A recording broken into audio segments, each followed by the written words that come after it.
Hello and welcome back to Career Mode. This is episode number 26. We are starting things off with a simulated game against Aston Villa. Memory serves me correct, Aston Villa are about mid-table. We, of course, as of right now, I think are in third, which is scary to say the least. And we were looking to continue our form with this game against Villa. As you can see, Den Swiel, as I believe is actually how you pronounce his name, Den Swiel, the centre-back, was able to put in a goal. Pasalic got subbed on. He then scored a goal within a minute of being on. Kind of weird considering we put a CDM in at left mid, but apparently that worked and it got us the 2-0 win. So that's going to be the start of this episode. Now, this entire episode, we are going to completely go through the January transfer window. I believe we're in the early starts of it right now, but we are going to completely speed through it in this episode. So if there's anyone you requested to be signed, unfortunately, that is not going to be happening. Because, well, I recorded this before the episode that went up last Thursday was even released. Now then, there is a lot to get through this episode. As you can see, I'm leaving this unedited just to stall time. There is a lot to get through at this episode. From the last episode, of course, I was talking about the signing of John Flanagan potentially happening. Start off this episode, as you can see, Flanagan has arrived. Now, this is where the big stories come in right away. Luke Shaw and Iheanacho have had offers put in for them by PSG and Barcelona. Arguably two of our best players. Luke Shaw has played incredible. Iheanacho, to me, I don't think he has been anywhere near as good as he was last season. But Barcelona have put in an offer for him, probably for him to play in the reserves. And, well, I'd set it to counter-offer it, to be honest, because I'm okay with letting Iheanacho go. I have no problem letting him go. If he's going to play as disappointing as he has played all season, I will let him go. Luke Shaw, however, not a chance. Luke Shaw is staying firmly. Barcelona counter-offered with 10 million. I realized at this point I wanted him gone. But I wanted a teeny tiny bit more, 100k more, just so I could guarantee the counter offer would be a success. That was basically the whole reason I went for that, and as you can see, they accepted the 10.5 million offer for him. Now then, we're going to move on to our second game of the episode. It is worrying times in a way. We could be losing one of our biggest players to the squad. Undoubtedly one of the reasons we made it into the Premier League. And look at us now, second place with what? 16 games left to play in the season. Literally just over the halfway mark, and we're in second. This is scary. But as you can see, West Brom, they were a little bit down the table, but they've put out a little bit of an interesting team here today. Ron Donny Don Don up front. E-Man, of course, even though he doesn't watch these videos, he's responsible for that name. There is the man himself, Iheanacho, currently involved in transfer saga. Will he leave for Barcelona by the end of the episode, or will the offer fall through? Luke Shaw, of course, completely and utterly rejected. Luke Shaw is loving his time here as well, so I have no reason to sell Luke Shaw. We're going to move on here. It is the second half. This game was undoubtedly probably one of the most boring games of the season, and, well, there we are in the 50th minute, giving away a penalty. Daley Blind there with a late challenge, resulting in a penalty. Let's take a look at it on the replay. I cannot argue against it. Completely takes out their man, and, well, yeah, then this penalty happens. Didavi takes the shot, and oh dear, Stekelenburg just kind of forgot how to do his defending job, and, well, he let in that one, didn't he? Rather embarrassing goal to let in.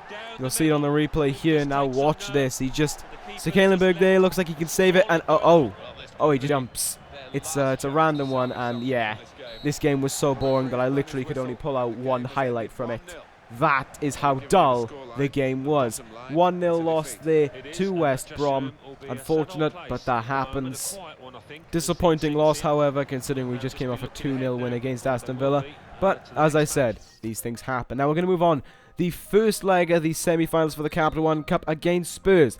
I decided to sim it because I had more faith in the AI than I did myself in this game. I honestly felt as if we would bottle it, and thankfully Paciencia was able to get a goal, give us a 1-0 win heading into the second leg. Now, there you have it. You can see the email there from, I believe that was Woodrow. He is gone. Iheanacho is officially gone. One of our key players from last season, the only man we re-signed from last season as well, gone.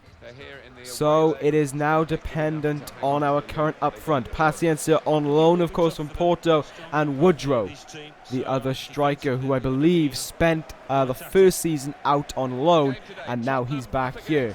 as it looks, the winner of this game, from the looks of things, will go to take on Sunderland, as they are currently beating Everton 2-1. All we really need to do here is score a goal. If Tottenham score 2, so long as we score 1, we're going through, thanks to the away goals rule. Of course, we could just win this game if we wanted to. However, we are at White Hart Lane, and that is a difficult feat in itself. So here we go. We get a free kick here for an offside rule in the 16th minute. Cabano here with a good run on the wing here. He's going to cut inside, trying to get Fazio off his back. He does get through it. I believe that was a fake shot there. Keeps going all the way. 1-on-1 with Lloris. Puts it in the top left corner. Even with Iheanacho gone, the scoring is just the same. Cabano with an absolute incredible run to get all the way through the defence. The defence caught entirely slacking him. Look at how lazy they are here. Could have done something there. Look at him, he just goes all the way through. It wasn't a fake shot, it was a stand tackle by the defender. But they're just so lazy, and Cabano can just run through them all with no problem at all. It is a really good goal from Cabano, but it is absolute poor defending. Moving on here, only a few minutes later, 26th minute. Tottenham are on the attack. Look at this for passing play. They are just passing it around our defence with no problem at all. We get the ball away, takes the deflection. Pritchard finds Bentaleb. It's a good save by Stekelenburg, but the rebound finds its way into the net. And that, I believe, was Nicholas Bentaleb getting the equalising goal there. However, they are still behind. They have an hour to do it, but they need to get 2 goals in order to go through to the finals of the Capital One Cup. You can see there, Stekelenburg was online, but in the right place even, but the shot was just too powerful, and well, his arm was just in the wrong place. Alderweireld now passes it into Mason, back to Bentaleb, into Harry Kane. Once again, this wonderful passing play takes place, and Harry Kane tries to get an equalising goal before half time to really tie it up. However, that did not pay off. 57th minute now, they're on the attack again. Look at this passing play into Mason, and that is a perfect goal. I cannot take it away from Tottenham at all.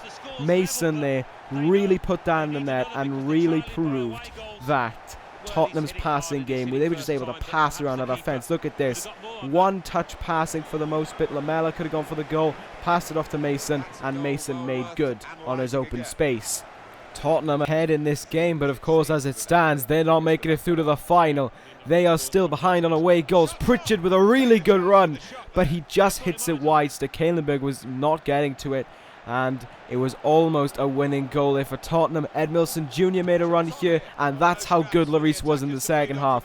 Nearly all of our shots ended up like that, just stopped dead in their tracks. However, it is a disgusting time for Tottenham. They win the game, but they lose out on the finals thanks to away goals. A ruling that I'm not the biggest fan of. Personally, I feel as if it was 2-2, then it should have gone to penalty. Should have gone to extra time. Away goals, in my opinion, not the most reliable way of deciding something. However, there you have it. We are through to the finals of the Capital One Cup. Unfortunate for Tottenham, but we are there, and if memory serves me correct, we are going to be taking on Sunderland in the next episode. But now it's time to move on to another big match. Only a few days later now, we have to worry about Chelsea. And as you can see, that loss to West Brom brought them up to 10th, and we dropped down to 4th. Chelsea in 7th, not having the best of seasons. However, to be fair, looking at their team, I could do with any one of these guys in my team. Just one of those starting lineups would be a crucial first-team player, especially Diego Costa, with our current striker problem. Not so much maybe a problem, but the fact is we do have a goal-scoring threat gone in Iheanacho. And of course, if you saw last season, I think he scored something like 19 or 18 goals, and I believe that was enough for the Golden Boot.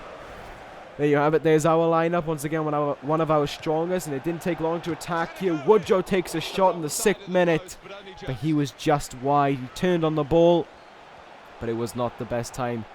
And there you can see Fabregas a little bit later on getting a run through. Should have scored that, in my opinion. However, he just couldn't put the opportunity to rest. There we go. Oscar now with a good run, completely through all his men. He is not getting challenged. Costa gets through, and look at that. Diego Costa from outside the box, absolutely smashing goal. Incredible goal by Diego Costa. I have to put it there, way out of Stekelenburg's reach. Way out of a lot of goalkeepers' reach there. I couldn't have seen many goalkeepers get into that. Should have locked down Oscar looking at it. Really should have done a better job locking him down before he made the pass. Because once he got it to Diego Costa, I mean, Stekelenburg was close, but he was not getting to it. Cole, anyway, were played into Conte. I'm playing 2 right mids because Conte can't play Cam. He makes the run through here, and Fabregas takes him down in the penalty box just before half-time to give away a penalty.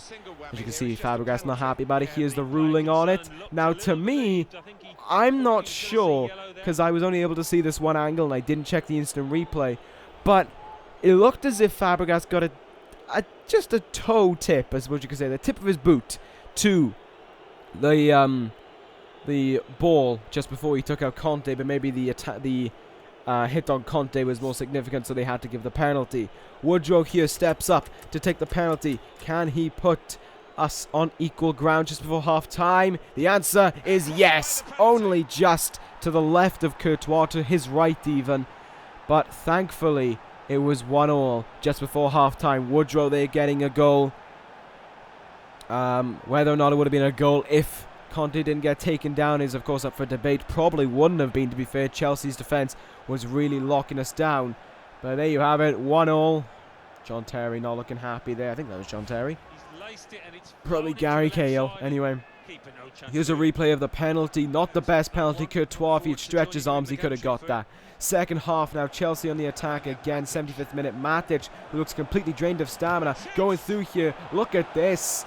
Cole now with a chance to clear it. Willian steals the ball off him, crosses it into the far post, and oh, very close. Costa took a header and Luke Shaw got in the way of it. It bounced off the bar, it bounced off the post even, and then, oh, this is just dismal.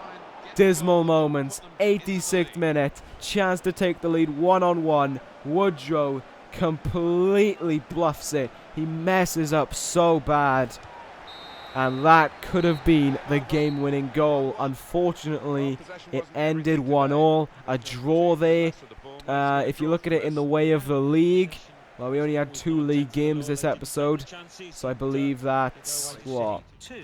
If memory serves me correct, that's 2 from 6. No, 1 from 6, which is very poor. Now, I forgot to show the transfer offer for Timo Werner, but I sent this in because I've played with him on a different career mode, and he really is a good talent in my eyes. And, of course, this team apparently has become all about youth. We're getting off you for Daley Blind. That's not happening. He may be having bad form, but Daley Blind is probably, well, is the best player on our team.